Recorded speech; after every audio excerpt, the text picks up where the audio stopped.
क्या आप ऐसा करना जानते हैं? क्या आपको ऐसा करना आता है? इस तरीके की बातों को हम इंग्लिश में कैसे बनाएंगे? Hi, my name is Priya and welcome to this video. आज हम बात करने जा रहे हैं बहुत ही ज़्यादा इम्पॉर्टेंट कॉन्सेप्ट के बारे में, जहाँ पर हम बात करते हैं, जैसे हिंदी में आपने देखा होगा, हम कहते हैं क्या आप ऐसा करना जानते हैं? क्या आपको ऐसा करना आता है? इस तरीके की बातों को हम इंग्लिश में कैसे बनाएंगे? और बहुत सारे एक्शन, बहुत सारी बातें हम कहते हैं, जैसे कि क्या आप खाना बनाना जानते हैं? क्या आप इंग्लिश बोलना जानते हैं? क्या आप कार चलाना जानते हैं? कोई भी काम जो कहा जाता है कि क्या आप ये करना जानते हैं, वो करना जानते हैं, इस बात को हम इंग्लिश में कैसे बोलेंगे, वो फॉर्मूला, वो फॉर्मेट आज हम देखने जा रहे हैं। और ये बहुत ही ज़्यादा अमेजिंग फॉर्मेट है। अगर आपने इसको याद कर लिया तो लाइफ बोले तो झींगा लाला, तो प्लीज़ इसको लिखें मेरे साथ में और बार बार सेंटेंसेस बनाने की कोशिश करें, उसको बोलें। और जहां पर भी आपको कुछ ऐसा बोलना है, क्या आप ऐसा करना जानते हैं, simply you can speak the sentence. So now just look at the format. Know how to. Know how to का यूज हम कैसे करेंगे सेंटेंसेस में? This is the formula. Do you know how to? Action first. Action मतलब वो काम। मैं ऐसा करना जानता हूं, I know how to do this. और मैं नहीं करना जानता हूं, I don't know how to do this. ये बहुत ही ईजी है। Let's look at some examples. इस बात को और अच्छी तरीके से समझते हैं। जैसे कि क्या आप गाना गाना जानते हैं? अब आपको किसी से भी पूछना है क्या आप गाना गाना जानते हैं, तो आपको इसी फॉर्मूले के साथ में इस बात को बोलना है, do you know how to sing a song? मैं गाना गाना जानता हूं, I know how to sing a song. मैं गाना गाना नहीं जानता हूं, I don't know how to sing a song. बहुत बार हम कहते हैं मुझे नहीं डांस करना आता है, मैं नहीं जानता, so I don't know how to do the dance. क्या आप डांस करना जानते हैं? Do you know how to do the dance? हाँ, मैं जानता हूं। और यहीं पर अगर आप कहना चाहते हैं मैं बहुत अच्छी तरीके से डांस करना जानता हूं, बहुत अच्छे से मुझे डांस करना आता है, तो कुछ नहीं करना है, आपको यहाँ पर वेरी वेल एक्स्ट्रा से ऐड कर देना है। तो आप कहेंगे I know very well how to do the dance. एक और एग्जाम्पल देख लेते हैं, जैसे कि क्या आप खाना बनाना जानते हैं? So do you know how to prepare the food? अब बहुत से लोग हैं जो खाना बनाना जानते हैं, बहुत से लोग हैं जो खाना बनाना नहीं जानते हैं।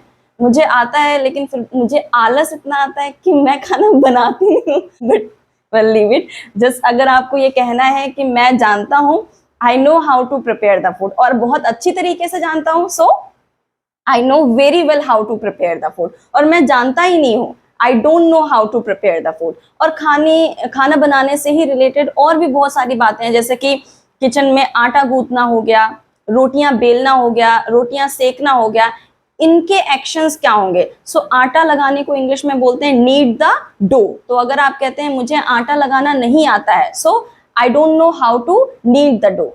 क्या आप रोटियां सेकना जानते हैं? So do you know how to bake the chapatis? रोटियां सेकने को इंग्लिश में हम बोलते हैं बेक द चपातीज, और रोटियां बेलने को इंग्लिश में हम बोलते हैं roll the chapatis. Womens are out there, उनके लिए बहुत ही ज्यादा अमेजिंग सेंटेंस है, अगर वो कभी भी ऐसा कुछ बोलना चाहते हैं। So now we have a sentence in English, और आप इस बात को इंग्लिश में बोल सकते हैं, जैसे कि मैं रोटियां बेलना नहीं जानती हूँ, I don't know how to roll the chapatis. यहीं पर अगर आप बात कहते हैं कि क्या आप कार चलाना जानते हैं, so do you know how to drive a car? मैं जानता हूं, I know how to drive a car. अगर बहुत अच्छी तरीके से जानते हैं, I know very well how to drive a car. और जानते ही नहीं है, so I don't know how to drive a car.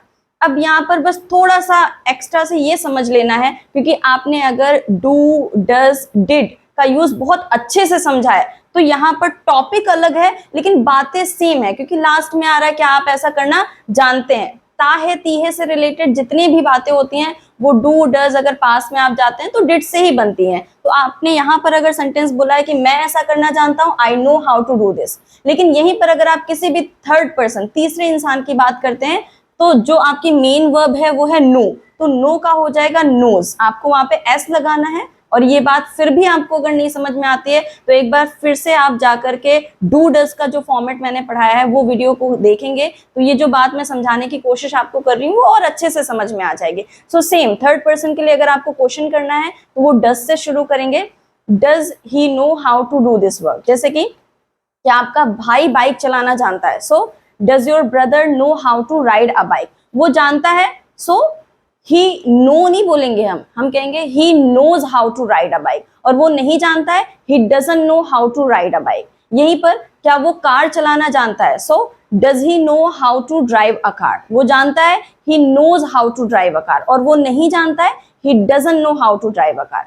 यहीं पर अगर हम कह देते हैं, वैसे तो बहुत ज्यादा स्पोकन में ऐसी बात आती नहीं है, बट इन केस ऑफ एक सेंटेंस भी आ गया तो आपको पता होना बहुत जरूरी है। तो अगर आप कहते हैं कि आप ऐसा करना जानते थे, अब मैं भूल गया हूं लेकिन हाँ मैं ऐसा करना जानता था। बहुत बार यही होता है कि we are in a good practice, so we are speaking English with good fluency, but however we are not getting a chance to speak more and more, we are not getting a good environment just because of that. बहुत बार उस तरीके की fluency हम maintain नहीं कर पाते हैं जिस तरीके की हम इंग्लिश पहले बोल रहे थे। अब प्रैक्टिस ना होने की वजह से हम वैसा नहीं बोल पा रहे हैं। तो आपका अगर ये कहना है मैं इंग्लिश बोलना जानता था, क्या आप ऐसा करना जानते थे, तो ये बात पास्ट की है, और पास्ट का टाइम वर्ड आपको पता ही होगा अगर आपने सारे टॉपिक्स पढ़े हैं। सो डिड से हम इस बात को बोलेंगे did you know how to do this work. जैसे कि क्या आप इंग्लिश बोलना जानते थे, so did you know how to speak English. मैं जानता था, आई। अब पास्ट में आपको पता है कि हम हमेशा एक्शन की सेकंड फॉर्म लगाते हैं, तो यहाँ पर जो मेन वर्ब है हमारी अगेन वो नो है, तो न्यू, नो की सेकंड फॉर्म होती है न्यू।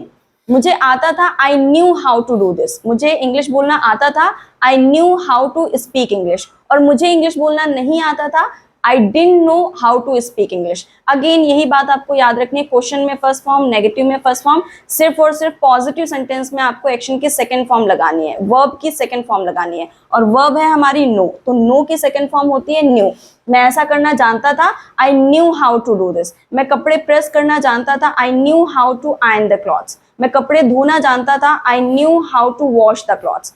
क्या आप खाना बनाना जानते थे, did you know how to prepare the food. मैं जानता था, I knew how to prepare the food, और मैं नहीं जानता था, I didn't know how to prepare the food. So I hope आपको ये बात मैंने बहुत ही ज्यादा इजी तरीके से समझाई है। जितनी भी बातें आप हिंदी में बोलते हैं, अगेन एंड अगेन मेरा यही कहना होगा कि वो सारी बातें अगर आपको इंग्लिश में एक फॉर्मेट के रूप में पता चल जाए, तो वो बात जब आप किसी से कहना चाहते हैं तो आप इजीली इंग्लिश में बोल सकते हैं। सो अब आप इस टॉपिक को बहुत ही ज्यादा अच्छे से बोल सकते हैं। जहां पर भी आपको कहना है मैं ऐसा करना जानता हूं या मुझे ऐसा करना आता है, so never forget know how to. और फिर भी आप भूल जाते हैं तो अगेन आप हमारी वीडियोस देख सकते हैं और फिर से उस कॉन्सेप्ट को रिवाइज कर सकते हैं। आई होप आपको हमारी ये वीडियो पसंद आई होगी और आपने देखा कि कितना अच्छा यूज हमने एक सिंपल से हिंदी के सेंटेंस का किया है।